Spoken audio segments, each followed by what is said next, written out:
কোরআনের কি মজা!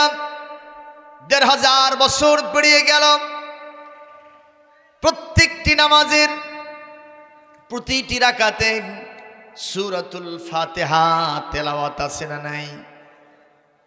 এটি পড়া ওয়াজিব, সুন্নত না ফরজ? একটু জোরে বলেন। লা সালাতা ইল্লা বিফাতিহাতিল কিতাব, বুখারীর হাদিস। নবীজি বলেন কোন নামাজ হবে না সূরা ফাতিহা ছাড়া। আহলে হাদিসের ভাইরা এই জন্য বলেন ইমাম সাহেব যখন কেরাত পড়বে সাথে সাথে আমাদেরকেও সূরা ফাতিহা পড়তে হবে। কিন্তু আমাদের মাযহাব কত সুন্দর, লিবারেল মাযহাব, সুবহানাল্লাহ কোন। ইমাম আবু হানিফার মাযহাব গোটা পৃথিবীর শ্রেষ্ঠ মাযহাব। ঠিক না বে ঠিক? একটু জোরে বলেন ঠিক না বে ঠিক? এই পৃথিবীতে যদি কোনো মানুষ নামাজ কাজা করে ইচ্ছা করে, এই মানুষটাকে ইমাম মালিকের মাযহাব বলছে, শাফির মাযহাব বলছে, আহমদের মাযহাব বলছে এই লোকটাকে ইউক্তালু হাদ্দান, তার শাস্তি হিসেবে তাকে কতল করতে হবে, শেষ করে দিতে হবে। আর ইমামে আজম আবু হানিফা রাহমাতুল্লাহ আলাইহি তিনি মাসালা বের করেছেন, যদি কোনো মানুষ শয়তানের ফেরেবে পড়ে নামাজ অস্বীকার করে না, কিন্তু কোনো কারণে নামাজ হয়তো মিসিং হয়ে যায়, এরকম সংখ্যা বাংলাদেশে কম না বেশি? আরো জোরে কোন। আমরা কি নামাজকে অস্বীকার করি? নামাজ মানি, পড়া লাগবে, কিন্তু বলি চাচা পড়েন না কেন? কয় বাবা কাজের ভিড়ে পারি না। ঠিক না বেঠি? নামাজকে বলো না কাজ আছে, কাজকে বলো আমার নামাজ আছে। এই ছোট ছোট বাচ্চারা এগুলো বলে, একটু কানের ভিতরে ঢুকায় নিয়েন, বলতেছেটা কি? নামাজকে বলো না কাজ আছে, কাজকে বলো আমার নামাজ আছে। নামাজ বিহীন পড়ো পারে, কি জবাব দেবে আল্লাহর কাছে? নামাজকে বলো না কাজ আছে, কাজকে বলো আমার নামাজ আছে। ঠিক না বে ঠিক? কেমন করে ঘুমাও তুমি, কেমন করে ঘুমাও তুমি, ফজর করে কাজা। এমনও তো হতে পারে জোহরে জানাজা, তোমার জোহরে জানাজা। ঠিক কিনা? এই জন্য নামাজ কি ছাড়বো? ছাড়বো? আমরা আজকে বয়সের একটা প্রান্তে চলে এসেছি। আমি ছোট মানুষ, সেই দিন গরু বকরি চলাইলাম, প্রাইমারি স্কুলে পড়লাম, মাদ্রাসায় বই পুস্তক নিয়ে গেলাম। আজকে আমার বয়স প্রায় 50 বছর হতে চলেছে, চলছে 50 বছর, অর্ধশত বছরের পা দিয়েছি। তা আমার বাবারা, আমার চাচারা, দাদারা এখানে আসে না? তাদের বয়স আরো কত? কি হিসাব করতেছেন? আরো 20 বছর, 10 বছর, 5 বছর আসি, গ্যারান্টি কে জানেন? আজকে রাত্রে যারা আসেন একটু হাত তুলেন তো। আজকে রাত্রিতে আজরাইলকে ঘুষ দিয়ে হলেও আসি, আসেন কেউ? এরও গ্যারান্টি নাই। সুতরাং কোন পথে, কোন মতে আমরা চলছি? ফাইনা তাযহাবুন ইয়া আইয়ুহাল মুমিনুন, কোন দিকে ছুটে চলছি আমরা? শান্তির অন্বেষায়, উন্নতির ঠিকানায়। কোথায় আমাদের গন্তব্য? সুতরাং আজকেই সিদ্ধান্ত হয়ে যাক, আগামীকাল ফজরের জামাতে উপস্থিত থাকবো ইনশাআল্লাহ। এই সৎ সাহস যাদের আছে এই মুহূর্তে হাতটা তুলে আল্লাহকে দেখায় দেন। অনেকে হাত তুলতে পারেন নাই, তোলেন। আল্লাহ কবুলের মালিক। আমি তো খারাপ কিছু বলি নাই, নাকি ভোট চাইছি নাকি? একটু হাত তোলেন। ইনশাআল্লাহ আগামীকাল থেকে ফজরের জামাত হবে ইনশাআল্লাহ। আজকের মাহফিল 12টার আগেই শেষ, উঠতে দেরি আছে, নামতে দেরি নেই। আল্লাহু আকবার কর। সম্মানিত উপস্থিতি, মুসা আলাইহিস সালাম তিনি তুর পাহাড়ে যাচ্ছেন কার সাথে কথা বলার জন্য? আল্লাহর সাথে কথা বলার জন্য। ইতিহাস দেখলাম 3 শ্রেণীর মানুষের সাথে দেখা হলো। এক মানুষ, সে বলতেছে মূসা আইনা তাযহাবু, কই যান? বলে আল্লাহর সাথে দেখা করতে যাই। কেন? বলে আল্লাহর সাথে একটু কথা হবে আমার। বলছে হে মূসা, আল্লাহর কাছে কি একটু বলবেন তো? কি বলবো? বলে আমি হারি চান্ডাল মানুষ, বেন্নে মানুষ, নুন আনতে পান্থা ফুরাই, হ্যান্ড টু মাউথ। আমার খুবই দিনহীন অবস্থা, আমি খুব নিডি মানুষ, দরিদ্র মানুষ, আমার ধন সম্পদ কেমনে বাড়বে এই কথাটা একটু আল্লাহর কাছ থেকে জেনে আসবেন। হযরত মূসা বললেন ইনশাআল্লাহ, ইনশাআল্লাহ। আর একজন লোকের সঙ্গে দেখা, হে মূসা আইনা তাযহাবু, কই যান? বলে আযহাবু ইলা তুর সাইনা লিলিকাই রাব্বি। হে মূসা, আপনি তো জানেন আমি খুব ধনী মানুষ, এতই ধন সম্পদ আল্লাহ আমাকে দান করেছেন, এগুলোর কারণে আমি কখনো স্বস্তির নিঃশ্বাস ফেলতে পারি না। আমি ঠিকমতো আল্লাহকে জিকির করব, স্মরণ করব, সেটাও আমার দ্বারা সম্ভব হয় না। এই ধন সম্পদ কেমনে কমবে সেটা তো আমি বুঝি না। আল্লাহর কাছ থেকে শুনে আসবেন আমার ধন সম্পদগুলো কেমনে কমে। ধন সম্পদ কমে যাওয়াও সারা, আমি আল্লাহর কঠিন ভক্ত হওয়াও সারা। উনি বললেন ইনশাআল্লাহ। আর একজন লোকের সাথে দেখা, আপাত মস্তক প্রতিবন্ধী, নাক চ্যাপ্টা, মুখটা বাঁকা, দাঁতগুলো সব এবড়োতে বড়, মাথাটা খুব ছোট, চ্যাপ্টা মার্কা মাথা, 2টা হাত লুলা, বিকলাঙ্গ, 2টা পা ল্যাংড়া, আপাত মস্তক প্রতিবন্ধী মানুষ। হযরত মূসাকে বলতেছেন আইনা তাযহাবু, কোথায় যাবেন? হযরত মূসা বললেন তুরে সাইনাতে যাই, মহান আল্লাহর সাথে কথা বলার জন্য। মূসা রে, আল্লাহর কাছে গিয়ে কি আমার কথাটা বলা যাবে? কি বলতে চাও তুমি বলো। ওই 2 জনের চাইতে তোমার কথা বলতে মন চাচ্ছে, যেহেতু তোমার খুব করুণ অবস্থা, ঠিক না বে ঠিক কোন? এরকম প্রতিবন্ধী মানুষ আমার সমাজে আছে না নাই? এদের দেখে ঘৃণা করবেন? কথা বলেন না কেন? এই কোরআন শরীফের সূরা নূরের ভিতরে এই সমস্ত প্রতিবন্ধী, খঞ্জর, অন্ধ, বোবা, বধির, বিকলাঙ্গ মানুষের কথা সূরা আর নূরের ভিতরে আল্লাহ পাক তাদের মর্যাদাকে বাড়িয়ে দিয়ে আলোচনা করেছেন। মারহাবা কও।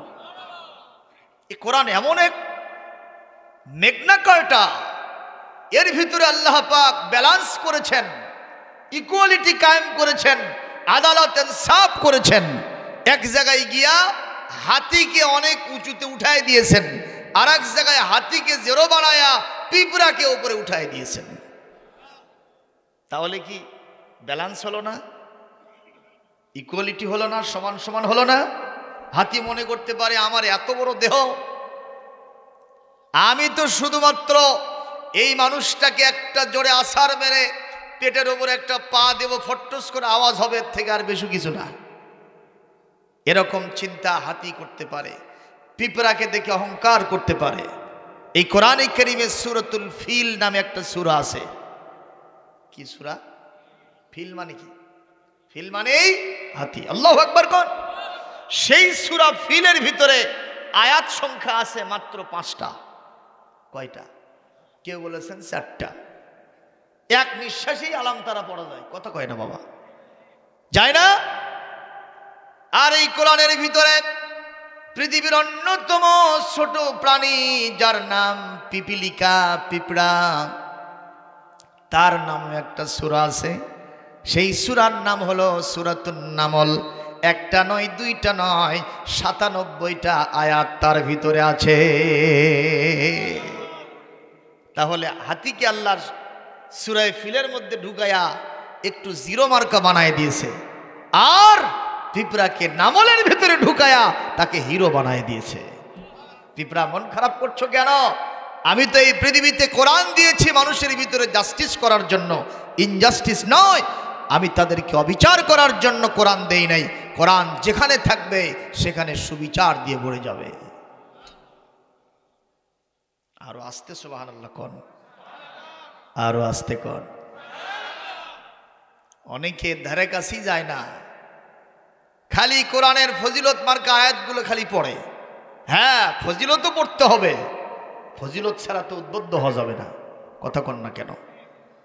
কিন্তু এই কোরআনটা পৃথিবীতে আসলো কেন, এই কথাটা সৎসাহস নিয়া ইমাম সাহেব মসজিদের খুতবাতে এবং বিভিন্ন জায়গায় বড় বড় মসজিদগুলিতে যারা অবস্থান করছেন খতিবুল আলা হিসেবে, তাদের কাছে আমরা বলবো এই কথাগুলি আপনারা শাসক গোষ্ঠীর কাছে বলে দেন। কারণ শাসকদের দোষ নাই, হুজুরদেরই দোষ বেশি, কথা কোন ঠিক না বেঠিক? কারণ হুজুররা এক একজনকে অনেকে আকাশে উঠায় দেয়, কথা কন না কেন? সম্মানিত ভাইরা, এজন্য হুজুরদের দায়িত্ব হলো শাসকবৃন্দের কোথায় কি ভুল আছে এগুলো ধরে দিতে হবে, কনস্ট্রাকটিভলি, গঠনতন্ত্র অনুযায়ী, গঠনমূলকভাবে, বেশি তীক্ষ্ণ মেজাজে নয়, গরম হয়ে নয়, তাহলে তাদের ভিতরে রাগ জন্মিতে পারে। আমরা অত্যন্ত হিকমতের সাথে কোরআনের কথাগুলো যথাযোগ্য জায়গায় পৌঁছায় দিতে চাই। মানুষও গালি দিয়ে ওয়াজ করবেন, মানুষ শুনবি? কথা বলছেন না কেন? গালি দিয়ে ওয়াজ করে ওই কথা কি শুনবে? ফেরাউনের চাইতে খারাপ মানুষ কি পৃথিবীতে কেউ ছিল? এখন আছে? কিয়ামত পর্যন্ত ফেরাউনের চাইতে খারাপ মানুষ কেউ হবে না। সেই ফেরাউনের কাছে হযরত মুসা আর হারুনকে কে পাঠাইলেন? ইযহাবা ইলা ফিরআউনা ফাকুলা লাহু কাওলান লাইয়িনা। হে মুসা আর হারুন, তোমরা দুই ভাই ফেরাউনের কাছে যাও, যে তার কাছে নরম নরম ভাষায় হিকমতের সাথে মাধুরীর সাহায্যে অত্যন্ত শ্রুতি মধুর্য হয় এরকম কিছু নরম নরম ভাষা তার কাছে প্রয়োগ করো। লাআল্লাহু ইয়াতাযাক্কারু আও ইয়াতাযাক্কা, হয় তারা আমার এই কথা শুনবে এবং এর মাধ্যমে তারা পরিশুদ্ধ হয়ে যাবে। সুবহানাল্লাহ। কথা কার? জোরে বলুন, কার কথা? সুতরাং শুধু গালি দিয়ে লাভ হবে না, আদর করে কাছে বসায় একটা মানুষকে আপনি তার ভিতরে যেটা ঢুকাতে পারবেন। গালি দিলে ওর মুখেরও তো ভাষা আছে। কথা জোরে বলেন না কেন? ঠিক বলেছি না ভুল বলেছি? এই কোরআন পৃথিবীতে কেন আসলো? মাননীয় প্রধানমন্ত্রীকে বলবো বিনয়ের সুরে, 500 মসজিদ তৈরি করেছেন, আমরা সাধুবাদ জানাই। মসজিদ তৈরি করলে অনেক ফজিলত আছে, কিন্তু আমরা একটার কথা আপনার কাছে বিনয়ের সুরে বলবো, এইসব মসজিদে যেন ইমাম সাহেবরা সঠিকভাবে হক কথাটা যেন ওখানে কোরআন থেকে বলতে পারে, এ অধিকারটুকু অন্তত ইমামদেরকে দিতে হবে। ঠিক না বেঠিক? ঠিক না বেঠিক?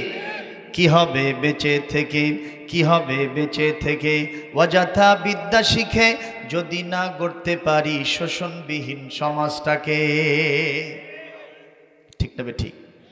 কি হবে ইমাম হয়ে আলেম সেজে সমাজেতে পারো যদি সত্য কথা উচ্চ স্বরে না বলিতে?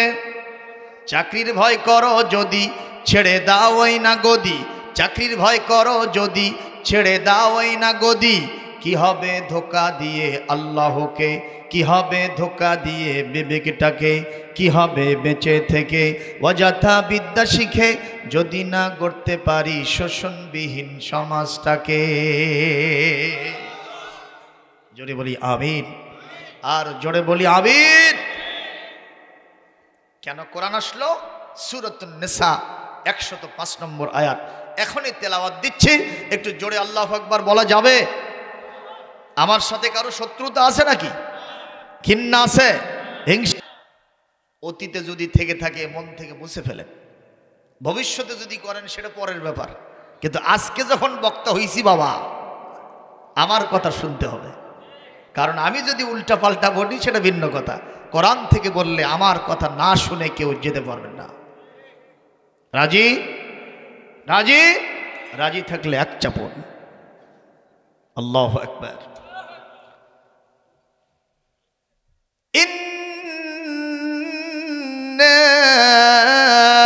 أنزلنا إليك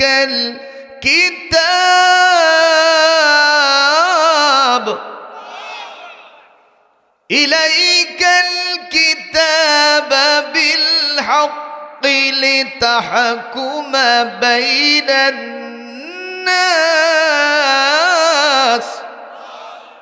لتحكم بين الناس بما أراك الله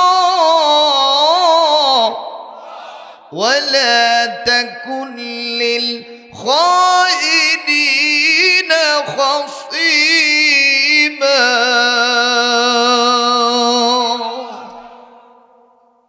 আল্লাহু আকবরের আওয়াজ মনে একটু আস্তে হইছে নাকি? একটু জোরে বলেন, আরো জোরে হোক। আল্লাহ পাক বলছেন ইন্না আনজালনা ইলাইকাল কিতাবা বিল হক।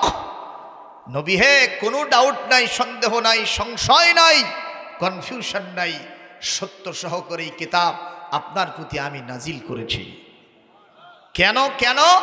সবিনা পড়ার জন্য নয়, হাফেজের মাথায় কাগজের পাতায় রাখার জন্য নয়, এটা দিয়ে শুধুমাত্র ঝুলে ঝুলে তেলাওয়াত হবে সেজন্য নয়, এটা দিয়ে শুধুমাত্র জিনভূত তাড়ানো হবে, এটা দিয়ে শুধুমাত্র তাবিজ তোমার করানো হবে সেজন্য নয়। কেন?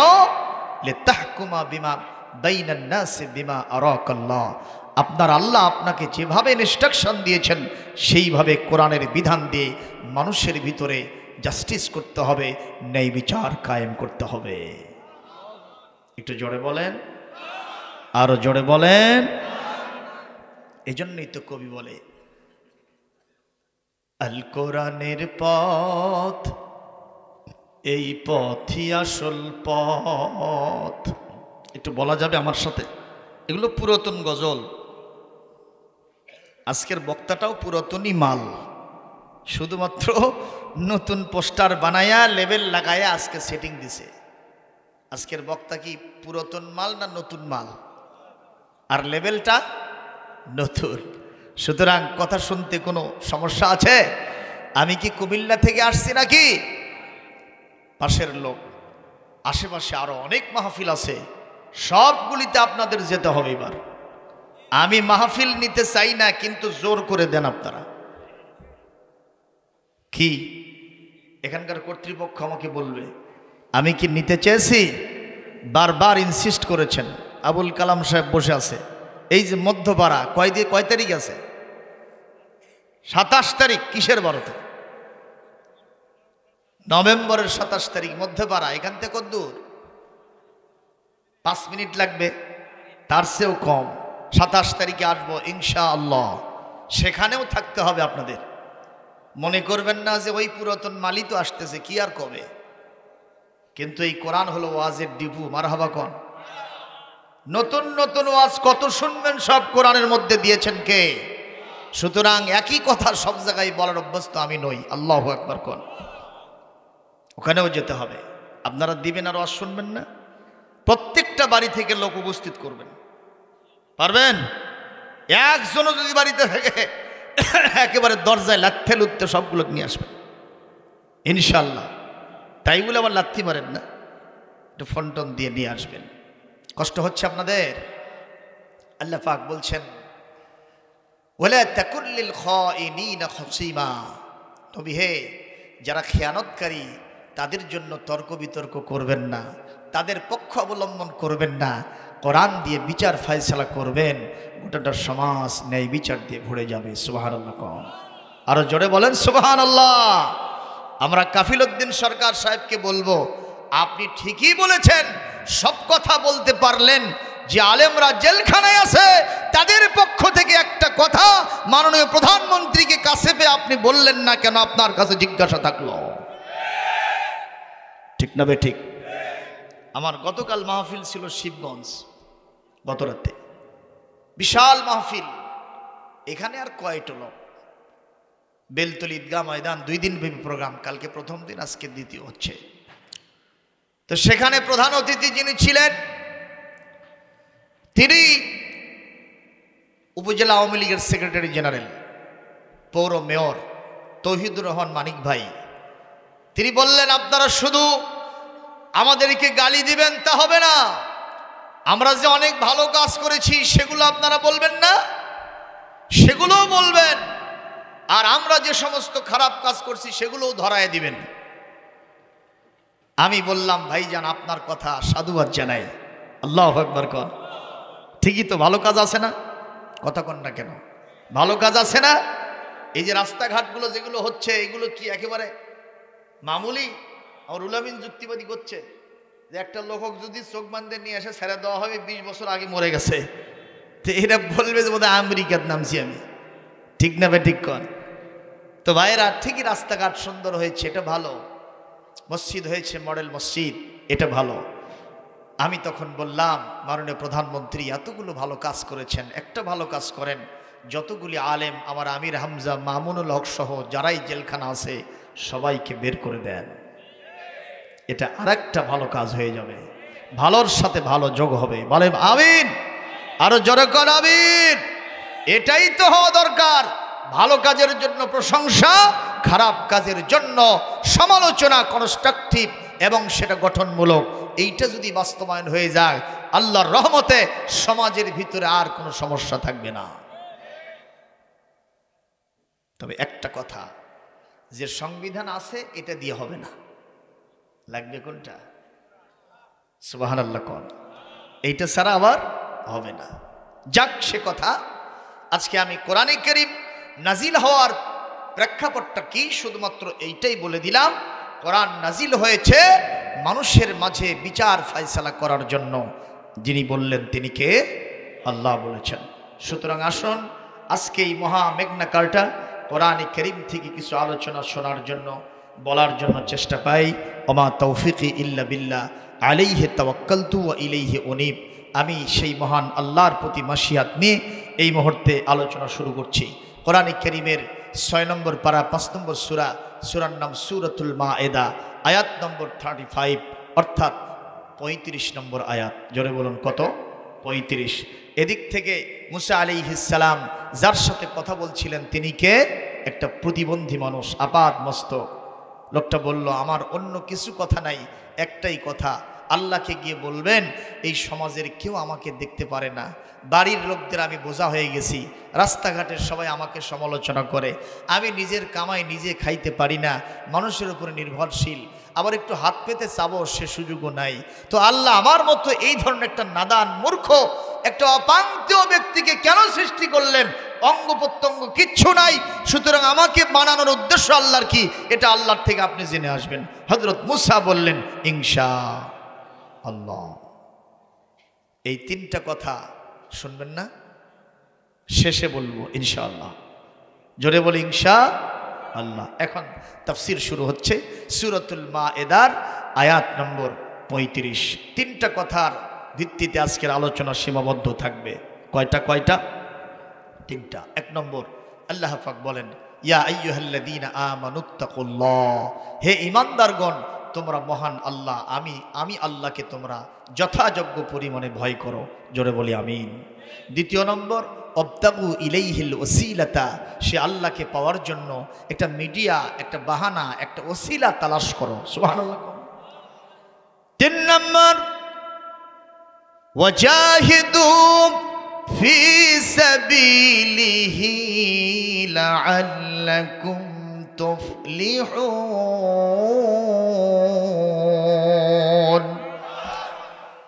শুধুমাত্র তাকওয়া অবলম্বন করলেই হবে না, শুধু ওসিলা তালাশ করলেই হবে না, তোমাদের ভিতরে জিহাদি চেতনা থাকতে হবে। কথাকার আরো জোরে বলেন। জিহাদি চেতনা, জজবা, প্রাণান্তকর প্রচেষ্টা দিন প্রতিষ্ঠার জন্য, এটা যদি না থাকে শয়তানরা গোটা সমাজ দখল করে নেবে। এমনকি 21 শতাব্দীতে ফিলিস্তিনের মুসলমানদের রক্ত দিয়া গোটা জমিন লাল হয়ে যাবে।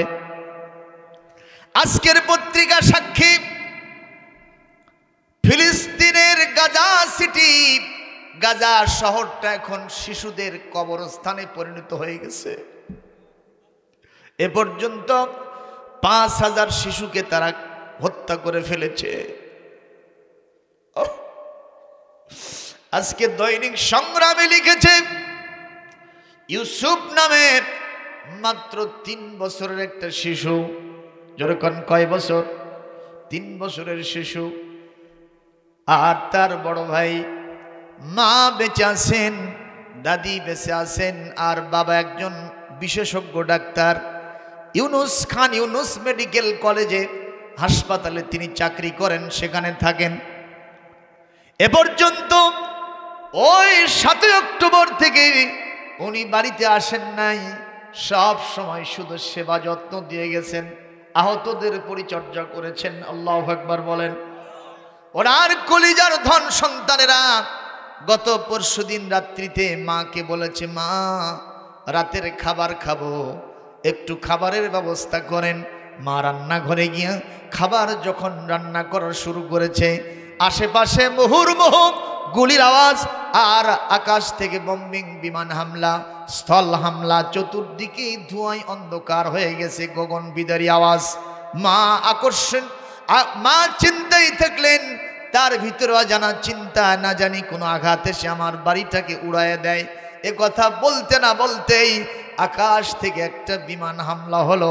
কিছুক্ষণের ভিতরে পুরা বাড়িটার ছাদগুলি একটার পর একটা পড়ে গেল। ওনারা 3 তলায় থাকতেন, ছাদটা এসে চাপা দিয়ে ফেলেছে, পুরাটা বাড়ি অন্ধকার। এই সন্তানগুলি মার কাছে খাওয়ার জন্য আবদার করেছিল, মা কোনো মতো টর্চ লাইট দিয়ে বড় সন্তানকে পাইল, কিন্তু ইউসুফকে আর খুঁজে কোথাও পাইল না। এক পর্যায়ে আরে ফায়ার সার্ভিসের লোকেরা এসে ধ্বংসস্তূপ থেকে অনেককে উদ্ধার করলো জীবিত। যেই কলিজার টুকরো ছোট সন্তান ইউসুফকে তারা খুঁজে পেল না। আরে অনেকক্ষণ চেষ্টা করার পরে ইউসুফকে খুঁজে পাওয়া গেল 2 দিন পরে। এমন অবস্থায় পাওয়া গেল, তার চেহারা সম্পূর্ণ বিকৃত অবস্থায়। মার আহাজারি, দাদির আহাজারি, ওই সমস্ত আহতদেরকে নিয়ে যাওয়া হয়েছে খান ইউনুস মেডিকেল কলেজে। ভাইরা আমার, সেখানে যখন নিয়ে যাওয়া হয়েছে, বাপ তন্ন তন্ন করে খোঁজে, কোথায় আমার কলিজার ধন ইউসুফ। সবাইকে পায়, কিন্তু আমার ইউসুফকে কেন পাই না? উদ্ধারকারী দল বলেছে, আমরা ইউসুফের মায়ের কাছে ইউসুফের লাশটা নিয়ে যেতে পারি নাই, কারণ এমন ভাবে বিকৃত হয়েছে, এই দৃশ্য দেখলে সারাটা জীবন মায়ের আফসোস হবে। এজন্য আমরা চিন্তা করেছি ওই ইউসুফের আগের চেহারাটা মায়ের চোখের মধ্যে থাক, বর্তমান বিভৎস চেহারা মাকে আমরা দেখাতে পারি নাই। একজন নয়, 2 জন নয়, এক বাবা 2টা শিশুর লাশ 2 হাতে নিয়ে কবরস্থানের দিকে যাচ্ছে। কবরস্থানে গিয়ে লাশটা দাফন করে সিটির ভিতরে এসে, লোকালয়ে এসে এত বড় একটা খানসার ভিতর থেকে আপনার চকলেট বিতরণ করে। সাংবাদিকগণ প্রশ্ন করলেন, পিতা, 2টা কলিজার ধন সন্তান বিদায় হয়ে গেল, তুমি কেন এই মুহূর্তে মিষ্টি বিতরণ করো? কেন তুমি চকলেট বিতরণ করো? তোমার সন্তানদের কোনো বিরহ জ্বালা কলিজার মধ্যে কি দানা বেঁধে ওঠে না? এই পিতা 2 চোখের পানি ছেড়ে দিয়ে বলল, দেখো, ওরা তো আমার কলিজার ধন 2টা সন্তান নিয়ে গেছে, ওরা হয়তো আমাকে আঘাত দেওয়ার জন্য এই কাম করেছে, কিন্তু জেনে রাখো, আমার কলিজার মধ্যে স্বজন হিসেবে, বাপ হিসেবে দয়া আছে ঠিক, কিন্তু আমি একটা স্বপ্নের কারণে দয়াগুলো বিদায় করে দিয়েছি। সেটা হলো, ওরা আমাকে পরাজিত করতে পারে নাই, আমি হলাম বিজয়ী। কারণ আমি 1 নয় 2 নয়, আমি কয়েকজন শহীদের পিতা। লিল্লাহে তাকবীর, লিল্লাহে তাকবীর। সম্মানিত ভাইরা, জিহাদি চেতনা গোটা পৃথিবীর মুসলমানদের ভিতরে না থাকলে এইভাবেই ইহুদিরা, খ্রিস্টানেরা, মুশরিকেরা, মুনাফিকের বাচ্চারা, সাদা কুত্তর গোষ্ঠীরা মুসলমানদেরকে নিয়ে হোলি খেলায় মেতে উঠবে। জোরে কোন ঠিক কিনা? তবে আমরা সাবধান করে দিতে চাই, ইহুদিবাদী ইসরায়েলকে তোমরা কি মনে করেছো মুসলমানদের কিছুই নাই, আমেরিকা তোমাদের কাছে মারণাস্ত্র সাপ্লাই দিতে পারে, তোমাদেরকে ক্ষেপণাস্ত্র দিতে পারে, অত্যাধুনিক আর্মস দিতে পারে, কিন্তু মুসলমানদের হাতে কিছু নাই। এ কথা তোমরা মনে করবে না তাই বলে কিছু নাই। মুসলমানদের আছে কলিজার ভিতরে পাহাড় সম ঈমান। জোরে বলুন ঠিক কিনা? ঈমানী অস্ত্র, মহান আল্লাহর নুসরত, মদদ, সাহায্য এবং বিজয়, এইটা যদি মুসলমানদের থাকে, গোটা পৃথিবীর সকল ইহুদিবাদীরা একাট্টা হয়েও মুসলমানদের বিরুদ্ধে পারবে না, পারবে না, পারবে না। ঠিক না বে ঠিক? গোটা পৃথিবীতে এখন মুসলমানদের সংখ্যা হলো 200 কোটির কাছাকাছি। আলহামদুলিল্লাহ কব না? আরো জোরে বলেন। কিন্তু আবার নাউজুবিল্লাহ আছে। সেটা কি? খালি মুসলমানদের ভিতরে, হুজুরদের ভিতরে খালি সুলোসুলি আর কিলেকিলি। কিনিয়া সুলাসুলি কিলাকিলি। আমিন জোরে বলল না আস্তে বলল? তারাবি 8 রাকাত না 20 রাকাত? ইয়া নবী সালাম আলাইকা দাঁড়ায়া না বসে? রসুল নূরের তৈরি না মাটির তৈরি? কথা কয় না? মাথার টুপিটা উঁচু হবে না গোল হবে না সেটা দেবে, এইটা নিয়ে।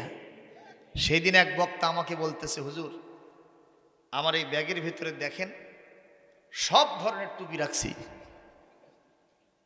তো খুঁজে দেখা গেল সত্যি তাই, গোল টুপিও আছে, 5 কল্লিও আছে, এরকম 3 তালা উঁচু আছে, বিভিন্ন সাইজের টুপি। আমি বললাম হোয়াট ইজ দ্য কজ? কি কারণে? কয় যে হুজুর বিভিন্ন জায়গায় যাওয়া লাগে তো, এক এক জায়গায় একাই ফেতনা। যদি দেখি ওখানে পীর মাশায়েখের সংখ্যা বেশি তখন 5 কল্লি লাগাই, যদি দেখি ওখানে ইসলামী আন্দোলন বেশি তখন 3 তালা লাগাই। জোরেগণ আছে না? যদি দেখি কওমি মাদ্রাসার সংখ্যা বেশি তখন যে চতুর্দিক থেকে এরকম গম্বুজের মতো চোখা, কথা কণ্ঠা কেন, এইটা লাগাই। তা আমি বললাম এইটা নিয়ে যদি মুসলমানদের ভিতরে দ্বন্দ্ব ফাসাদ হয়, ইহুদিবাদী ইসরায়েল তো সেজন্যই সাহস পায়। কথা বলেন না কেন? এগুলো কোনো গৌণ মৌল বিষয় নয়, এগুলো ফরঈ বিষয়। কসম আল্লাহর কোরআন হাতে রেখে বলছি, আমরা যারা মাথায় টুপি দেই, উঁচু হোক নিচু হোক, 5 কল্লি হোক 2 কল্লি হোক, মাথায় সেটে থাক আর না থাক, টুপি পরলেই রাসূলুল্লাহর সুন্নাত কায়েম হয়ে যাবে। কথা বলেন না কেন? নামাজ তারাবি 20 রাকাত 8 রাকাত, এইটা নিয়ে আমাদের ভিতরে কোনো দ্বন্দ্ব থাকা উচিত না। তারাবি পড়েছি নাকি সেটাই কথা। নফল নামাজ যত বেশি পড়া যাবে তত ভালো। কথা বলেন না কেন? সুতরাং এটা নিয়ে আপনি মারামারি করবেন কেন? কবির এই কথাটা আমার সবসময় ভালো লাগে। বলবো কি? আমাদের প্রভু এক নবীর উম্মত, জীবন বিধান এক, ওই শিবানী কোরআন। তবে কেন এখনো হে মুসলমান এক করিয়া আহ্বান। বাইতুল্লাহ এক, মদিনা শরীফ এক, উহুদ পাহাড় এক, বদরের মাঠ এক। একটা তো জীবনার মরণ যে একটাই, একটা তো জীবনার মরণ যে একটাই, একসাথে মিলে মিশে একটাই স্থান। আমাদের প্রভু এক নবীর উম্মত, জীবন বিধান এক, ওই শিবানী কোরআন। তবে কেন এখনো হে মুসলমান এক করিয়া আহ্বান। আমরা কি কোরআনের ভিত্তিতে এক পথে থাকতে রাজি আছি? কারা কারা আছি? দুহাত তুলে আল্লাহকে দেখাও। লিল্লাহে তাকবীর, লিল্লাহে তাকবীর। আল কোরআনের আলো সারা বিশ্বের মুসলমান এক হও। আমার নেতা তোমার নেতা বিশ্বনবী মুস্তাফা লিল্লাহে তাকবীর আলহামদুলিল্লাহ। হাত নামান। আজকে আমার আলোচনার প্রথম পয়েন্ট, আমরা ভয় করব কাকে? ফি বুয়ুতিকুন্না ওয়ালা তাবাররাজনা তাবাররুজাল জাহিলিয়াতিল উলা। এ নারী জাতি, জাহালতের যুগের মানুষদের মতো খবরদার তোমরা উলঙ্গিনী বেহাপনা করে, ল্যাংটাপনা করে, বেলেল্লাপনা করে, পাতলা ফিনফিনা কাপড় পরে, আটো সাটো কাপড় পরে তোমরা কখনো লিপস্টিক মার্কা হয়ে বাইরে ঘুরে ফিরে বেড়াও না। আমি আল্লাহ পাক জানি, সামাজিক জীব হিসেবে তোমার বিভিন্ন জায়গায় যাওয়ার দরকার হবে, চিকিৎসার প্রয়োজন হলে ডাক্তারখানায় যাবা, কেনাকাটার দরকার হলে মার্কেটে যাবা, কামাই রোজগারের দরকার হলে তুমি ব্যবসা কেন্দ্রে যাবা, চাকরি বাকরি করবা, অন্যের বাড়িতে কোনো আত্মীয় স্বজন অসুস্থ হলে দেখতে যাবা, বিয়ে শাদী খাওয়ার জন্য যাবা। আমার একটাই শর্ত, জেহালতের যুগের নারীদের মতো যাওয়া যাবে না। এমন একটা চাদর পরতে হবে, দ্যাট মিন্স বোরকা পরতে হবে, যা দিয়ে তোমার মাথা, তোমার গলা, তোমার বুক, আপাদ মস্তক থেকে যাবে। তোমাকে দেখলে আস্ত ফাতেমাতুজ জাহরা মনে হবে। এইরকম অধিকাংশ মেয়েদের বোরকা কি আমাদের সমাজে আছে? জোরে কম। কিছু মেয়েরা বোরকা পরে, আবার কিছু মেয়েরা পরে না। আবার যদি কেউ বোরকা পরেও দেখবেন সিপা মার্কা বোরকা পরে। কথা বলেন না কেন? স্পর্শকাতর অঙ্গগুলি দেখা যায়। আবার যদি কেউ বোরকা পরে, আমরা দেখতে পাই মাথায় কাপড় দেয় না, আছে না নাই? আবার যদি কেউ মাথায় কাপড় দেয় কিন্তু মুখটাও ঢাকে না। এগুলো 50-50 কারবার হয়ে গেছে। অথচ আমার আল্লাহ বলেন সূরাতুল আহজাব 36 নম্বর আয়াত, ওয়ামা কানা লিমুমিনিন ওয়ালা মুমিনাতিন ইযা কাদাল্লাহু ওয়া রাসূলুহু আমরা আইয়াকুনা লাহুমুল খিয়ারাতু মিন আমরিহিম ওয়া মান ইয়াসিল্লাহা ওয়া রাসূলাহু ফাকাদ দাল্লা দালালাম মুবিনা। একটু জোরে কোন আল্লাহু আকবার। আল্লাহ পাক বলেন, কোন ইমানদার পুরুষ আর নারীর এইরকম কোন অধিকার নাই। ইচ্ছা হলো আল্লাহর আইন মানলো, ইচ্ছা হলো মানলো না, ইচ্ছা হলো বোরকা পরলো, ইচ্ছা হলো বোরকা পরলো না। এইরকম স্বেচ্ছাধীন কোনো বিষয়, ইখতিয়ার স্বাধীনতা আমি দেই নাই। বাই হুক অ্যান্ড ক্রুক আমি আল্লাহর প্রতি, আমার রসুলের প্রতি যখন ঈমান এনেছো, আমি আমার রসুলের সিদ্ধান্ত 100% তোমাদেরকে মেনে চলতে হবে। এখান থেকে অন্যথা করলে তোমাদের ঠিকানা জাহান্নাম ছাড়া কিছুই হবে না। কার কথা? জোরে বলি আমিন। আরো জোরে বলে আমিন। হিন্দু ভাইরা তাদের ওখানে পূজা করবে, ঠিক না বে ঠিক? এটা অধিকার আছে, তাদের ধর্ম তারা পালন করবে। তুই মুসলমান ওখানে গিয়ে কেন বলিস তোদের ওইসব দেবতাদের প্রসাদ দেখলে আমার জিভের পানি আসে? কথা কয় না, কথা কয় না। একটু দেবতাকে বলবা, একটু আস্তে করে মা দুর্গাকে বলবা আমার জন্য যেন একটু দোয়া করে। মা দুর্গার কোনো ক্ষমতা আছে নাকি? যেভাবে বানায় রাখছে, পিছনে একটা বাঁশ দিয়ে ঝুলায় রাখছে। কথা কন না কেন? আছে না নাই? সম্মানিত ভাইরা, দোষ দিব না, তাদেরটা তারা করুক জ্ঞান। কথা কন না কেন? সেখানে আমি কেন মাতামাতি করব? এটা আমার করার কোনো সুযোগ নেই। তবে রাষ্ট্রীয় দায়িত্ব যাদের আছে তারা সেখানে যাবেন, নিরাপত্তা বিধান করবেন, স্বাভাবিক। কিন্তু তুমি মুসলমান হয়ে আমার ধর্ম একটা মানবা আর একটা মানবা না, এ অধিকার আল্লাহ দেয় নাই। কোরআন প্রতিষ্ঠিত হলে 50-50 সুযোগ মুসলমানদের দেওয়া হবে না, পিটায়া সাইজ করা হবে। জোরে কর আল্লাহু আকবার, জোরে কর আল্লাহু আকবার। সম্মানিত উপস্থিতি, এই জন্য আমরা বেগানা নারীদের দিকে কখনো তাকাবো? জোরে কর না কেন? রাস্তাঘাটে যদি নজরে পড়ে যায় তাহলে হঠাৎ করে নজর পড়ে গেছে, আন আসরিফ বাসারাকা, সঙ্গে সঙ্গে দৃষ্টি ফিরায় রাখতে হবে। ঘোষণাকার। এক যুবক কয়, হুজুর একবার দেখা যাবে? আমি বললাম হ্যাঁ। তাহলে হুজুর ওটাই যথেষ্ট, 1 ঘন্টার নিচে আমি চোখ ফিরাবো না। ওই দেখবে একবারই, কিন্তু 1 ঘন্টা। জোরে কোন চলবে? এইসব উল্টা পাল্টা ব্যাখ্যা চলবে না। জোরে কোন নাউজুবিল্লাহ।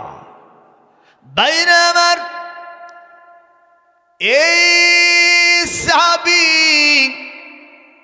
পিছন দিক থেকে দিনার আর দিরহাম দিয়েছে মহিলার হাতে। মহিলা কয়, লা আসআলু মিনকা দিনারা ওয়ালা দিরহামা। এ যুবক, তুমি কি মনে করছো টাকা পয়সা নেওয়ার জন্য আসছি? আমি টাকাও চাই না, আমি পয়সাও চাই না, দিনার দিরহাম চাই না। মাদা তাসআলিন, তুমি কি চাও? বলে আসআলু মা ইয়াকুনু বাইনা যাওজাইন, স্বামী স্ত্রীর মাঝে যা হয় আজকে আমি সেইটা চাওয়ার জন্য তোমার কাছে এসেছি। একটু জোরে কোন। আল্লাহর নবীর সাহাবী কি লাফায় উঠছে? জোরে কোন। পাইয়া গেছি নিয়ামত। নাউজুবিল্লাহ। জোরে বলেন। এইটা বলেন নাই যেহেতু বেগানা নারী আসছেন, কি হিকমত সাহাবীদের ভিতরে ছিল। কোরআনে কারীমের নির্দেশনা, উদউ ইলা সাবিলি রাব্বিকা বিল হিকমাতি ওয়াল মাউইযাতিল হাসানাতি ওয়াজাদিলহুম বিল্লাতী হিয়া আহসানু ইন্না রাব্বাকা হুয়া আ'লামু বিমান দাল্লা আন সাবিলিহি ওয়া হুয়া আ'লামু বিল মুহতাদিন। আরো একটু জোরে হোক লিল্লাহি তাকবীর। কোরআনে কারীমের 14 নম্বর পারা 16 নম্বর সূরা, সূরাতুন নাহল 125 নম্বর আয়াত। ইসলামের দিকে মানুষকে হিকমতের সাহায্যে, উত্তম ওয়াজ এবং নসিহতের সাহায্যে তোমরা ডাকবা। একটু জোরে বলেন না মারহাবা। এই আয়াত প্রমাণ করে সুন্দর ভঙ্গিমায় বক্তাগণ যদি কোরআন থেকে কথা বলে এটা কখনো নাজায়েজ হয় না। তাই বলে কি উল্টা পাল্টা যেটার কোনো দলিল নাই, আদিল্লা নাই, কিচ্ছু নাই, ওইটা যদি ফরজ বানায় দেয় এটা কি মেনে নেওয়া যাবে? ভাইরা আমার, এইবার সাহাবী কি করলেন? সাহাবী তখন এই কান্না না সেই কান্না। রাজুলুন যাকারাল্লাহ খালিয়ান ফাফাদাত আইনাহু আও কামা ক্বালা নবী সাল্লাল্লাহু আলাইহি ওয়াসাল্লাম। কাল কিয়ামতের কঠিন ময়দানে একজন মানুষ যখন মহা বিপদ মুসিবতে পড়ে যাবে, সূর্য যখন মানুষের মাথার অতি নিকট থেকে তাপ দিতে থাকবে, মানুষের মাথার মগজগুলো মমের মতো গলে গলে নাক মুখ দিয়ে টপ টপ করে পড়বে। 7 শ্রেণীর মানুষকে মহান আল্লাহ তার রহমতের ছায়া দিয়া, আপন ছায়া দিয়া, রহমানের ছায়া দিয়া, আমার আরশের ছায়া দিয়া আল্লাহ ধন্য করে দিবে। কয় শ্রেণীর? কয় শ্রেণীর? তার ভিতরে সর্বশেষ রাজুলুন যাকারাল্লাহ খালিয়ান ফাফাদাত আইনাহু, ওই ব্যক্তি যে একান্তে আল্লাহর কথা, জাহান্নামের কথা মনে হয়ে গেছে, এই মুহূর্তে তার দুচোখের পানি দিয়া দাড়ি বুক সব ভিজায় ফেলেছে। এই ব্যক্তিকে আল্লাহ পাক কাল কিয়ামতে আল্লাহ পাক তার রহমানের ছায়া দিয়ে ধন্য করবেন। আমরা কি আখিরাতে কোনো বন্ধু বান্ধব নিয়ে যেতে পারবো? ব্যাংক ব্যালেন্স, টাকা পয়সা, জোত জমা, ক্ষমতার চেয়ার। কিছু কিছু মানুষের অবস্থা দেখে মনে হয় সুপারগুলো আটা দিয়া চেয়ারটা পাছার সাথে বাঁধে নিছে। কথা কন না কেন? নিয়ে যাওয়া যাবে? জোরে কর। আল্লাহ পাক বলবেন, ইয়া দুনিয়া আইনা আশজারুক, হে দুনিয়া তোর, কিয়ামতের দিন আল্লাহ বলবেন, হে দুনিয়া তোর গাছগাছালি গুলো কোথায়? ইয়া দুনিয়া আইনা জিবালুক, হে দুনিয়া তোর পাহাড় পর্বতগুলি কোথায়? ইয়া দুনিয়া আইনা আনহারুক, দুনিয়ারে তোর নদী নালাগুলি আজকে সব সমান দেখা যায়, ওগুলো কোথায়? কোনো আওয়াজ নাই, গায়েব থেকে আওয়াজ দিয়ে আল্লাহ বলবেন লিমানিল মুলকুল ইয়াউম, আজকের এই বিশাল রাজত্ব কার জন্য? আমেরিকার প্রেসিডেন্ট, ব্রিটেনের প্রেসিডেন্ট, ঠিক না বা ঠিক? জাতিসংঘের সেক্রেটারি জেনারেল, ভারতের প্রধানমন্ত্রী, বিশ্বের মোড়লেরা আমার বান্দাদেরকে যারা পায়ের গোলাম বানায় রাখার জন্য চেষ্টা করেছিলে, কোথায় ফেরাউন, কোথায় হামান, কোথায় সাজদাত, কোথায় নমরুদ, কোথায় আবু জাহেল, আবু লাহাব, উতবা, শাইবা, কোথায় তোমরা? লিমানিল মুলকুল ইয়াউম, আজকের এই বিশাল রাজত্ব কার জন্য? কেউ জবাব দেওয়ার মতো কোনো ক্ষমতা নাই। শুধুমাত্র গায়েব থেকে আওয়াজ হবে লিল্লাহিল ওয়াহিদিল কাহ্হার। আজকের এই বিশাল রাজত্ব কেবলমাত্র শুধুমাত্র একমাত্র যিনি কাহ্হার নাম ধারণ করেছেন সেই মহান আল্লাহর জন্য নিবেদিত।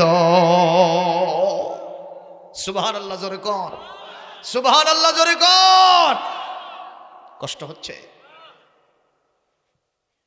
আল্লামা শেখ সাদি রহমতুল্লাহ আলাইহি তিনি গুলিস্তা বস্তা নামে একটা কিতাব লিখেছেন ফার্সিতে। কওমি মাদ্রাসার হুজুররা আছেন এখানে, কেউ লিখেছেন।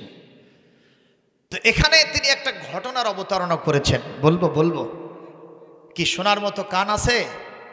চোখ কি এখন খোলা আছে না বন্ধ আছে? এ আশেপাশে দেখেন তো সবাই চোখের অবস্থা কি? খোলা আছে সবারটাই? দেখি যাদের চোখ খোলা আছে একটু হাত তোলেন, হাত তোলেন। একটু আল্লাহর ক্যামেরাতে নিবদ্ধ হয়ে যাক, হাত নামান। প্রিয় উপস্থিতি, এইবার কথাটা শুনেন। শেখ সাদি রহমতুল্লাহ আলাইহির লেখা গুলিস্তা বস্তা নামক কিতাবের ভিতরে একটা সুন্দর ঘটনা এসেছে। সেটা কি? এক লোক তার গাধাটাকে আস্তে করে একটা গাছের সাথে বেঁধে রেখেছে। তো এখন গাধা কিছুক্ষণ পর প্রস্রাব করছে। তো গাধার প্রস্রাব একটু বেশি হয়। তো প্রস্রাবটা গড়ে গিয়া গাছের গোড়ায় এরকম একটু খুপড়ি লেগে আছে। অনেকগুলো প্রস্রাব তো এক জায়গায় এরকম পুকুরের, ছোট পুকুর পুষ্কানির মতো হয়ে আছে। এটা কি আসলে পুকুর? গাদে ছোট্ট একটু। তো এখানে আবার ওই গাছ থেকে একটা পাতা, শুকনো পাতা, বাতাসের কারণে ওখান থেকে সটকে এসে ওই পানির উপরে পড়ছে। তো পানির উপরে যখন পড়লো, পানি না প্রস্রাব, প্রস্রাবের উপরে পড়ছে। তো ইতিমধ্যেই গাধার মালিক নজর করলো ওখানে আবার একটা মাছি বসে গেছে। কার উপরে? ওই পাতার উপরে একটা মাছি বসে গেছে। এখন মাছি গান গাইতেছে তার ভাষায়, मैंने एक बड़ा जहाज का कप्तान हो गया, मैंने एक बड़ा जहाज का कप्तान हो गया, मैंने एक बड़ा जहाज का कप्तान हो गया। কিছুই বোঝেন নাই। ওই মাছি বলতেছে আমি একটা বড় জাহাজের ক্যাপ্টেন হয়ে গেছি। আসলে কি তাই? ওটা কি সমুদ্রের ভিতরে এতটুকুন পানির উপরে একটা পাতা, সেই পাতার উপরে বসে একটা মাছি বলে আমি একটা জাহাজের ক্যাপ্টেন হয়ে গেছি। তার ছোট জাহাজ না বড় জাহাজ। এই মাছি যেমন একটা পাতার উপরে বসে নিজেকে অনেক বেশি ক্ষমতাশালী মনে করে, গোটা পৃথিবীর প্রতাপশালী বাদশাহ, ইউরোপ, আমেরিকা, পৃথিবীর সুপার পাওয়ার সহ যারা যারা যিনি যেখানে আমরা বসে আছি মনে করেছি এমন চেয়ার পেয়ে গেছি, এই চেয়ারের চাইতে বড় চেয়ার বুঝি আর ক্ষমতা কিছুই নাই। আমার আল্লাহ পাক বলেন ওই মাছি যেমন পাতার উপরে বসে থেকে ক্ষমতাগিরি দেখাই, তুমি তার থেকেও নিকৃষ্ট হয়ে গেছ। তোমার কোনো দাম নাই আমার কাছে। জোরে কোন কথা ঠিক কিনা? সবচাইতে বেশি পাওয়ারফুল কে? আরো জোরে বলেন। এই মাটি যিনি আমাদের পানির উপরে রেখে দিয়েছেন তিনি কে? খুঁটিবিহীন আসমান যিনি রেখেছেন তিনি কে? একটা সুস্থ মানুষকে অসুস্থ বানানো, অসুস্থকে সুস্থ বানানো, জিন্দাকে মুর্দা করা, মুর্দাকে জিন্দা করা, এই ক্ষমতা যিনি রাখেন এবং ক্ষমতার চেয়ারে যারা বসেন তাদেরকে ক্ষমতা থেকে এক থাপ্পড়ে নামায় দেওয়া, রাস্তার একজনকে ধরে নিয়ে এসে আবার ক্ষমতায় বসানো, আওয়াজ দিয়ে বলেন তিনি কে? জোরে কর আল্লাহু আকবার। কুলিল্লাহুম্মা মালিকাল মুলকি তুতিল মুলকা মান তাশাউ ওয়া তানজিউল মুলকা মিম্মা তাশাউ তাবারাকাল্লাযী বিয়াদিহিল মুলকু ওয়া হুয়া আলা কুল্লি শাইইন কাদির।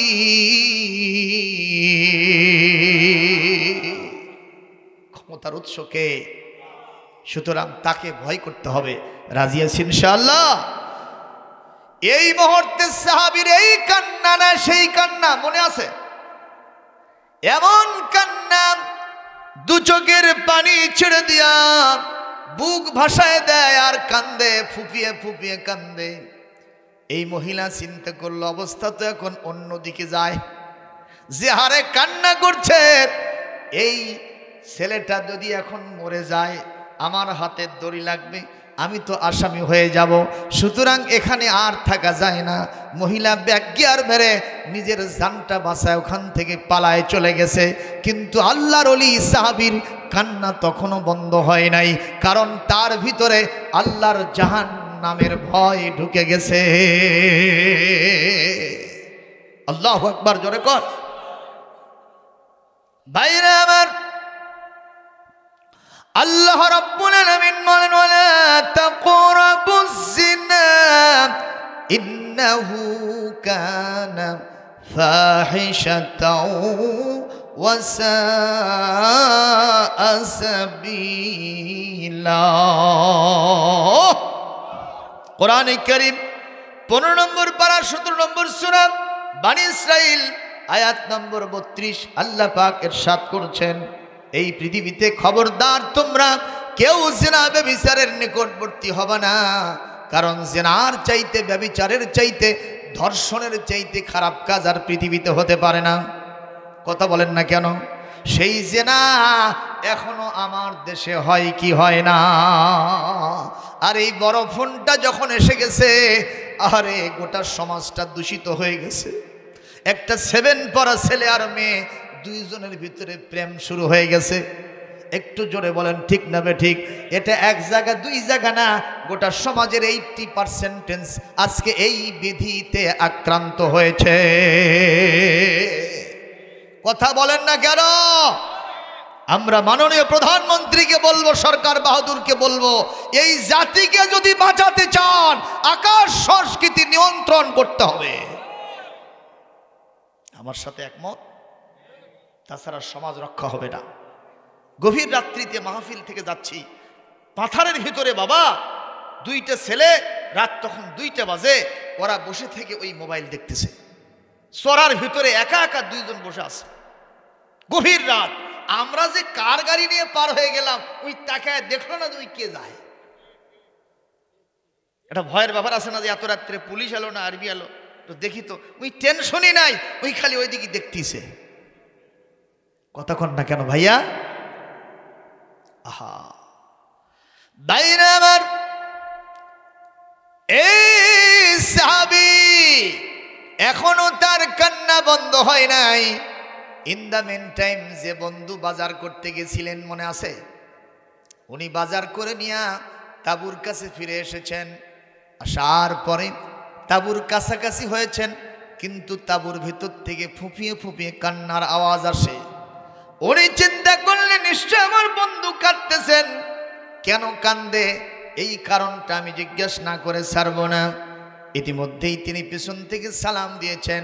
উনি সঙ্গে সঙ্গে কান্না বন্ধ করে দিয়েছেন, চোখটা মুছে ফেলেছেন। বন্ধুকে বুঝতে দেবেন না। বন্ধু রোমের ভিতরে, তাঁবুর ভিতরে ঢুকলেন, জিজ্ঞেস করলেন লিমাদা বাকাইতা, তুমি এখন কিসের জন্য কান্না করেছ? বলে না, আমি কেন কানবো? বলে না না, তোমার এখনো কান্নার চিহ্নটা মুখের ভিতরে, চেহারার মধ্যে আছে। বলেন তো, একটা মানুষ যদি ফুঁপিয়ে ফুঁপিয়ে কান্দে, যতই চোখের পানি মুছিয়ে ফেলুক না কেন, তারপরেও বোঝা যাবে কিনা? নিঃসন্দেহে তুমি কেঁদেছ। কেন কাঁদলে বলো? বলে দেখো, আমি বলতে চাচ্ছি না, যা হয়েছে হয়েছে, আমি তোমাকে আর কথাটা বলবো না। এ কথা বলাও সারা, সঙ্গে সঙ্গে এই বাজারকারী বন্ধু বলতেছে, তুমি যতই বলো এর কারণটা আমাকে না বলা পর্যন্ত আমি নিবৃত্ত হব না, বলতেই হবে, বাই হু ক্যান করুক, আমি বাধ্য করছি তোমাকে বলতে হবে। আপনারা শুনবেন না? শুনবেন না? উনি তখন বললেন, ভাই লা তাত্তালে আলাইহি আহাদা, আমি যে কারণে কাঁদতেছি এটা আমি ছাড়া আর তুমি ছাড়া অন্য কারো কাছে যেন বলবো না, অন্য কারো কাছে যেন বলবো না, আমি অনুরোধ করছি। বলে, না আমি কোথাও বলবো না। তখন ইনি বললেন, ভাইজান আমি কেন কাঁদলাম, এই যে এরকম একটা মহিলা, আমি এখানে বসে কোরআন তেলাওয়াত করছিলাম, একটা মহিলা এসে আমার কাছে পিছন থেকে কি যেন একটা চাইলো, আমি একটু টাকা পয়সা দিয়েছি, দিনার দিরহাম দিয়েছি, সেইটা না নিয়া আমাকে বলল স্বামী স্ত্রীর মাঝে যা হয় আমি সেইটা চাই, তার মানে অবৈধ প্রেম করতে চাই। একটু চিৎকার দিয়ে বলেন নাউজুবিল্লাহ। আমি একটু জেনা করতে চাই, ব্যভিচার করতে চাই, আমার জীবন যৌবন তোমাকে উপহার দিতে চাই, তুমি আমাকে ব্যবহার করবে, আমি একটু মজা নেব। এই অবস্থায় আমি এই কথা চিন্তায় আসার সাথে সাথে আমার আল্লাহর কথা স্মরণ হলো, জাহান্নামের কথা মনে হলো। কোরআনের সূরা বনী ইসরাঈলের 32 নম্বর আয়াতের কথাটা আমার চোখের সামনে ভেসে উঠল। সঙ্গে সঙ্গে আমি কান্না শুরু করে দিলাম। ওই মহিলা এখান থেকে লেজ গুটায়ে পালায়ে চলে গেছে। সেই কান্নার আসর প্রভাব এখন পর্যন্ত আমার ভেতরে আছে। এদিকে ওই বন্ধু তো কান্না বন্ধ করে দিয়েছে, বাজারকারী বন্ধু এখন কান্না আবার শুরু করে দিয়েছে। মারহাবা বলবেন না? এই কান্না আর সেই কান্না। ইনি তাকে হাজারবার চেষ্টা করতেছেন, ভাই আপনি চুপ করেন, আর কান্দেন না, যা হচ্ছে হচ্ছে, আপনি কাঁদছেন কেন? এর কান্না থামি না। অনেক সাধার পরে এক পর্যায়ে যখন কান্নাটা থামলো, ইনি জিজ্ঞেস করেন, আচ্ছা আমি না হয় কাঁদলাম ওই কারণে, তুমি কিসব কান্দো? কি কথাগুলো বুঝতেছেন আমার? তুমি কেন কাঁদলা সে কথা বলো। তখন উনি বলতেছেন, ভাইয়া আমি কাঁদতেছি এই কারণে, আমি যদি তোমার এই জায়গায় থাকতাম আর মহিলা যদি আমার কাছে এই প্রস্তাবটা দিত, আমার ইমানটা এতই দুর্বল, হয়তোবা আমি ওই মহিলার ফাঁদে পা দিয়ে দিতাম, হয়তো জিনায় লিপ্ত হয়ে যেতাম। আমি চিন্তা করলাম আমার চাইতে তোমার ইমানটা এত বেশি মোটা, এত বেশি শক্তিশালী ইমানের অধিকারী তুমি, আর আমি এত দুর্বল ইমানের অধিকারী, আমি সেই জন্য কান্না করতেছি। একটু জোরে কি সুবহানাল্লাহ বলা যায় না? দুই বন্ধু আল্লাহর কাছে মাপ চেয়ে নিয়া ওনাদের টার্গেট কোথায় যাওয়া মনে আছে? কোথায় যাবে? আল্লাহর কাবায় যাবে, মক্কাতুল মুকাররমায় যাবে। ওয়ালিয়াতাওয়াফু বিল বাইতিল আতীক।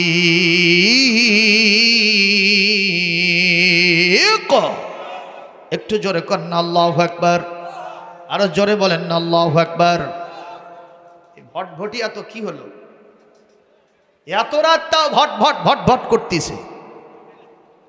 আল্লাহ ইলাহা সুবহানাল্লাহ ওয়ালহামদুলিল্লাহ লা ইলাহা, আরো জোরে লা ইলাহা।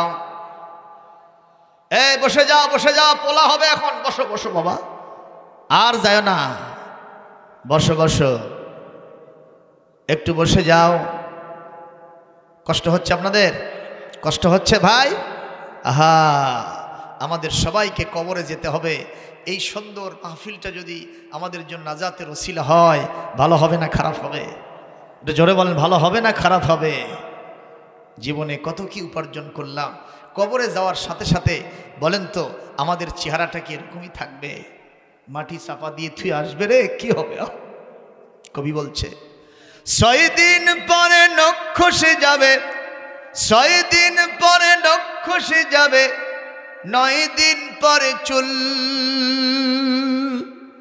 কবর গাহের সামান নিতে কইরো না কেউ ভুল, কবর জায়গা ভালো নয়, কবর জায়গা ভালো নয়, কবর জায়গা ভালো নয়। আমল দিয়ে কবর গৃহ সাজিয়ে নিতে হয়। 17 দিনে পেট ফেটে শেষ, পোকার খাদ্য হবে। 60 দিন পরে গোশ থাকবে না, কঙ্কাল পরে রবে। 90 দিনে হাড়গুলি সব 90 দিন হাড়গুলি সব আলাদা হয়ে রয় কবর, জায়গা ভালো নয় কবর, জায়গা ভালো নয় কবর, জায়গা ভালো নয়। আমল দিয়ে কবর গৃহ সাজিয়ে নিতে হয়। 6 দিন পরে নখ খসে যাবে, 6 দিন পরে নখ খসে যাবে, 9 দিন পরে চুল। কবর গাহের সামান নিতে কইরো না কেউ ভুল কবর, জায়গা ভালো নয় কবর, জায়গা ভালো নয় কবর, জায়গা ভালো নয়। আমল দিয়ে কবর গৃহ সাজিয়ে নিতে হয়। ঠিক না ঠিক? আমার গোরস্থানের একেবারে পূর্ব প্রান্তে যারা কবর করে, আমার জয়নাল ভাইয়ের ছোট ভাইয়ের কবর যেখানে হয়েছে, আপনার ছোট ভাইয়ের কবর হয়েছে না ওখানে, ওর পাশে আমাকে নিয়ে গেল। কবর যারা খোঁড়ে তারা নিয়ে যে বলছে, হুজুর একটা জিনিস দেখানোর জন্য নিয়ে আসলাম আপনাকে। আমি বললাম কি? এই যে দেখেন, একটা বিরাট গর্ত, তার ভিতরে মরা মানুষের হাড় হাড্ডিগুলি সব পড়ে আছে, মাথার খুলি পড়ে আছে, নাক বের হয়ে আছে। আমি ওইটা দেখতেছি আর আমার জীবনের শেষ পরিণতির কথা চিন্তা করছি। এটাই যদি আমার জীবনের শেষ পরিণতি হয়, তার জন্য এত কিলেকিলি সুলাসুলি, তার জন্য এত দাঙ্গা হাঙ্গামা, এত হিংসা বিদ্বেষ, মারামারি, কাটাকরি, রক্তপাত, আমাকে তো সেই অন্তিম পরিণতির কথা স্মরণ করে আল্লাহমুখী হওয়া দরকার। সবাই যে ঠিক বললেন না ভাই? ঠিক না ঠিক? সুতরাং সবাই মিলে আমরা চেষ্টা করব কবরের জিন্দেগিতে যেন আমরা ভালো থাকতে পারি। জোরে বলি আল্লাহুম্মা আমিন। 2 জন বন্ধু, শেষ আমার এই কথা শেষ, কষ্ট হচ্ছে আপনাদের, চলে গেলেন তারা মক্কাতুল মুকাররমায়, সৌদি আরবের মক্কাতুল মুকাররমায়, যেখানে বাইতুল হারাম, বাইতুল্লাহিল হারাম, মসজিদে হারাম যেখানে অবস্থিত, কাবাতুল মুশাররফা তাওয়াফ চলতেছে। 7 চক্কর দেওয়া লাগে। জোরে কোন কয় চক্কর? 7 চক্কর দিয়ে 7টা সাওয়াত দিয়ে যখন হাজরে আসওয়াদের পাশে হযরতে সুলাইমান ইবনে ইয়াসার রাদিয়াল্লাহু তাআলা আনহু এবং তার বন্ধু 2 জন নামাজের ইন্তজারে বসে আছেন। নামাজের আজান হয়ে গেছে। কিসের আজান? সৌদি আরবের নামাজের আজান। কত সুন্দর না?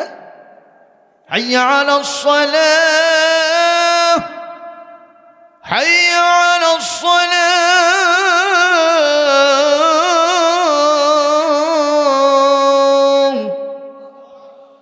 হাইয়া আলাল ফালাহ,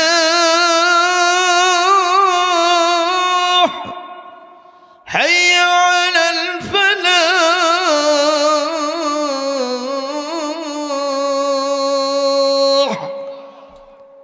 এইভাবে নামাজের আজান শেষ হয়ে গেছে। সবাই নামাজের জন্য ইন্তজার করছে। সুলাইমান ইবনে ইয়াসার নিজের জবানিতে বর্ণনা করেছেন, আমার হঠাৎ করে একটু তন্দ্রা জাগলো, একটু ঘুমের ভাব হলো। দেখবেন আসর থেকে মাগরিব পর্যন্ত দীর্ঘ সময় পাওয়া যায়। হাজী সাহেবরা যে কথা বলছেন না, এই সময় বসে থাকলে কাবার দিকে চেয়ে আসেন, হঠাৎ করে তন্দ্রা এসে যাবে। ওখানে যদি আপনি কোনো স্বপ্ন দেখতে পারেন, এই স্বপ্ন বাস্তবায়ন হয়ে যায়। হযরত সুলাইমান বলেন, আমি একটু তন্দ্রার ভাব হয়েছে, হঠাৎ করে দেখি একজন সুপুরুষ, আপাত মস্তক, নুরানি চেহারা, সাদা ধবধবে কাপড় পরা, আমার সামনে একটা সুন্দর মালা নিয়ে এসেছে। এসে আমাকে বলছে, ইয়া আইয়ুহাস শাবাব সুলাইমান কুম, তুমি দাঁড়াও, আমি তোমাকে এই মালাটা পরায় দিব।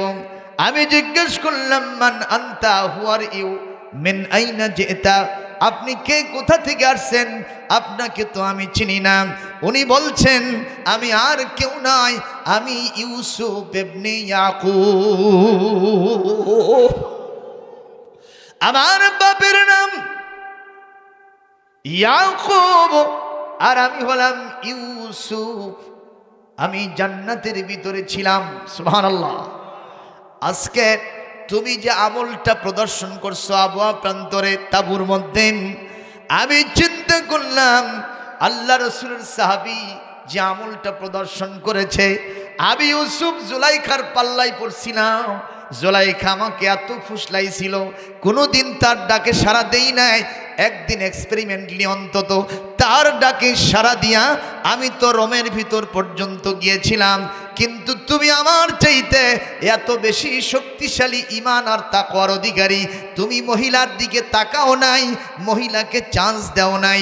আমি চিন্তা করলাম তুমি আমার চাইতে বেশি তাকওয়াবান, আর মুত্তাকিদের যে মর্যাদা, আমি আল্লাহর কাছ থেকে পারমিশন নিয়া জান্নাতি ফুলের মালা নিয়ে আসছি তোমার গলায় পরিয়ে দেওয়ার জন্য। লিল্লাহে তাকবীর, লিল্লাহে তাকবীর। ওয়া মান ইয়াত্তাকিল্লাহা ইয়াজআল লাহু مخرجا ومن يتق الله يكفر عنه سيئاته ويعظم له أجرا। একটু জোরে কোন আল্লাহু আকবার, আরো জোরে আল্লাহু আকবার। এই পৃথিবীতে আপনারা জবাব দিবেন, সুলাইমান ইবনে ইয়াসার মহিলার দিকে তাকান নাই, তার চেহারা দেখেন নাই, তার ডাকে সাড়া দেন নাই। র‍্যাব, পুলিশ, আর্মি, বিজিবির ভয়তে না কার ভয়তে? সে আল্লাহ বুঝি এখন নাই? যুবক, কোন হিসেবে বেগানা নারীর কাছে তুমি এসএমএস করো? কোন হিসেবে রাতের বেলায় চতুর্দিকে নিশ্চিদ্র নিরাপত্তা, তোমার যার দরজা বন্ধ, জানালা বন্ধ, শীতের রাত, সবাই যার যার মনে লেপের ভিতরে যার যার রুমে ঘুমায় গেছে, তুমি বড় ফোনটা অন করে তুমি গুগলের ভিতরে চলে গেছো, তুমি ইন্টারনেটে গেছো, ফেসবুকে গেছো, সেখানে তুমি ওই সমস্ত ল্যাংটা নারীদের দেহ কিন হিসেবে দেখো। তুমি কি মনে করো না সুলাইমান ইবনে ইয়াসার যেভাবে আল্লাহকে ভয় করে জিনা ব্যভিচার ছেড়ে দিয়েছে, এই রাত্রিতে আমি যদি এই কাজ করি, কেউ যদি না দেখে, আমাকে যিনি দেখবেন তিনি কে? সুলাইমানের এই আমলটা আমরা কি ধরে রাখতে পারবো? আমরা জমিনের আইল ঠেলবো না, সুদ খাবো না, ঘুষ খাবো না, জেনা করবো না, ব্যভিচার করবো না, অবশ্যই মিথ্যা কথা বলবো না, গীবত করবো না, চুগলখুরি করবো না, মানুষ হত্যা করবো না, অন্যের উপরে জুলুম তন্ত্র কায়েম করবো না, ইনজাস্টিস করবো না। কার ভয়তে? ইনশাআল্লাহ। আজকে আমার আলোচনার প্রথম পয়েন্ট হলো ইয়া আইয়ুহাল্লাযীনা আমানুত্তাকুল্লাহ, হে ঈমানদারগণ তোমরা আল্লাহকে ভয় করো। আল্লাহকে ভয় করার বাস্তব নমুনা সুলাইমান ইবনে ইয়াসারের জীবনী। আল্লাহ আমাদেরকে অনুসরণ করার তৌফিক দান করুন। একটু সবাই মিলে আল্লাহ পাকের নবীর প্রতি দরুদ পড়েন। আল্লাহুম্মা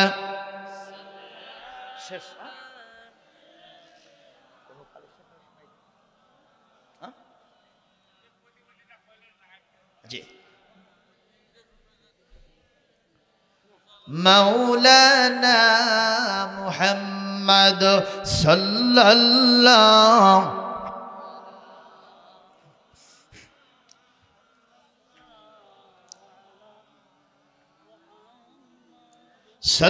সাল্লাল্লাহু আলা মুহাম্মদ সাল্লাল্লাহু আলাইহি ইয়া নবী সালামু আলাইকা ইয়া রাসূল সালাম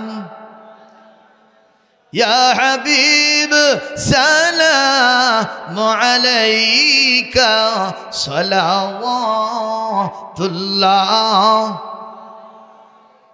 بلغ العلا بكماله كشف الدجى بجماله حسنت جميع خصاله صلوا عليه وآله। কেমন আছেন সবাই? এখন মোনাজাত হবে। যে তিনটা কথা বাকি আছে, আমি কি এই তিনটা কথা বলবো? তাহলে তো সময় লাগবে ভাই। আচ্ছা, আমি অল্প সময়ে বলে দিচ্ছি। সেটা হলো, যেই লোকটা ধনী মানুষ, যে লোকটা ধনহীন মানুষ, একবারে দিনহীন মানুষ, অত্যন্ত ছিন্নমূল মানুষ, টাকা নাই, পয়সা নাই, ধন নাই, দৌলত নাই, সে বলল কেমনে ধন সম্পদ বাড়বে, তাই না? মুসা আলাইহিস সালাম ওখান থেকে যখন ফিরে আসতেছিলেন জিজ্ঞেস করলেন, হে মুসা, আমার আল্লাহ কি জবাব দিলেন? মুসা বললেন, আল্লাহ বললেন আমার ওই বান্দাকে বলো ওর যা আছে সেইটা দিয়ে নিয়েই যেন শুকরিয়া আদায় করে, সেটা নিয়েই যেন শুকরিয়া আদায় করে। ওই লোকটা বলতেছে, কি কও তুমি, কিছুই নাই তা আবার আলহামদুলিল্লাহ কোত্থেকে আসবি, কথা কর। তারপরে মুসা বললেন, আল্লাহ পাক বলেছেন যা আছে আল কেনাআতু মিনাল গিনা, যা আছে তা নিয়ে যদি সন্তুষ্ট থেকে আল্লাহর শুকরিয়া করে, আমি আল্লাহ রাতারাতি তাকে আঙ্গুল ফুলে কলা গাছ বানিয়ে দিব। এই কথা না শুনে উনি শুকরিয়া আদায় করা শুরু করলেন। রাতারাতি তার অবস্থার পরিবর্তন হয়ে গেল, তিনি এখন ধনশালী হয়ে গেলেন, জিরো থেকে হিরো হয়ে গেলেন। সুবহানাল্লাহ। আগামীকাল আরো জোরে। যেই লোকটা বলল, মুসা এতগুলি সম্পদ আমি কিভাবে, এগুলোর কারণে আমি আল্লাহর দাসত্ব করতে পারি না, জিকির পারি না, আমার এই সম্পদগুলি কেমনে কমবে?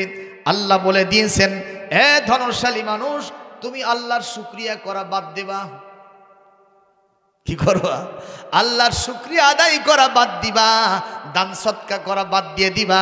দেখবা কিভাবে হাতের ময়লার মতো জলম দিলে সমস্ত ধন সম্পদগুলি শেষ হয়ে যায়, রাতারাতি তুমি জিরো, হিরো থেকে জিরো হয়ে যাবা।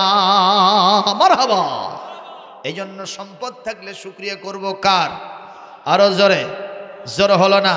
শুধু আলহামদুলিল্লাহ বললে হবে না, একটু পকেটেও হাত দিতে হবে। আজকে লাগবে না, আলহামদুলিল্লাহ কর। এইবার 3 নম্বর, যেই লোক আপাদ মস্তক প্রতিবন্ধী, আমাকে দিয়ে আল্লাহর কি কাম, কেন বানাইলেন? অথচ কোরআনে আল্লাহ বলছেন, ওমা খলাকনা বাইনাহুমা লাইবিন, আমি আমার আসমান জমিনের ভিতরে যা সৃষ্টি করেছি অকারণে কিছুই বানাই নাই, সব কিছুরই একটা কারণ আছে। অথচ আল্লাহ আমাকে কেন বানালেন? এ মুসা, আল্লাহ কিছু বলছে? বলে হ্যাঁ, আল্লাহ যে বলছে তোমাকে বলতে তো শরম করতেছি। কেন? আল্লাহ বলছে তোমাকে দিয়ে নাকি জাহান্নামের একটা ফুটো বন্ধ করবে। এই কথা বলাও সারা লোকটা বলতেছে আলহামদুলিল্লাহ। লোকটা কি বলতেছে? যাক, আমি তো মনে করছিলাম যে আমাকে দিয়ে কিছু হবে না, এত বড় একটা উদ্দেশ্য নিয়ে যে আল্লাহ সৃষ্টি করছে, তাও আলহামদুলিল্লাহ। হযরত মুসা বলেন, চোখের সামনে লোকটা যখন আল্লাহর শুকরিয়া এই অবস্থায় করলো, করাও সারা, পুরাটা শরীর আস্তে আস্তে সুস্থ হওয়াও সারা।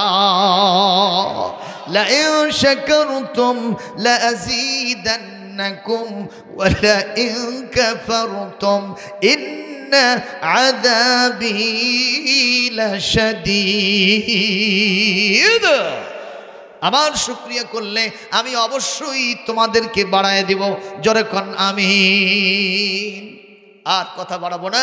5 ওয়াক্ত নামাজ, রমজান শরীফের রোজা, বাড়িতে পর্দা কায়েম করবেন, হালাল হারাম বাজ বিচার করে চলবেন, সারাটা জীবন সত্যের জয়গান গাইবেন, সত্য নিজে লালন করবেন, সত্য কথা বলবেন, সত্যকে প্রতিষ্ঠার জন্য জীবনের সর্বস্ব বিলিয়ে দিবেন।